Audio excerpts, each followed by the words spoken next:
Senator Collins, thanks for coming in. It's a great pleasure, thank you. This ship that was involved in the incident off Western Australia this week... Yeah, the one the front fell off? Yeah. Yeah, that's not very typical. I'd like to make that point. Well, how is it untypical?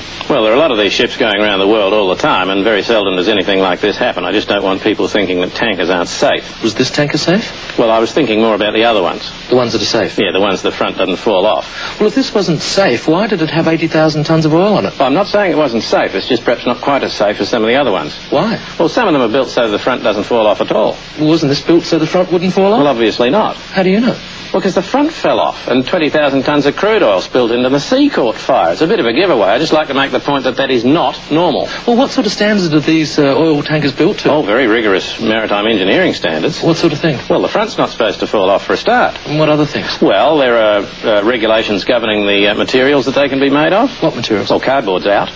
And? No cardboard derivatives. Like paper? No paper. No string, no sellotape. Rubber? No, rubber's out. They've got to have a steering wheel. There's a minimum crew requirement. What's the minimum crew?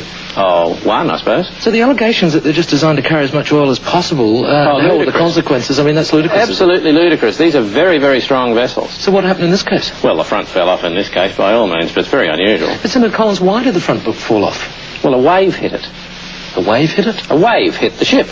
Is that unusual? Oh, yeah. At sea, chance of a million. So what do you do to protect the environment in cases like this? The ship was towed outside the environment.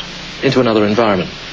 No. It's been towed beyond the environment. It's not in the environment. No, but from one environment to another environment. No, it's beyond the environment. It's not in an environment. It has been towed beyond the environment. Well, what's out there? Nothing's out there. Well, there must be something out there. There is nothing out there. All there is sea and birds and fish. And? And 20,000 tonnes of crude oil. And what else? And a fire.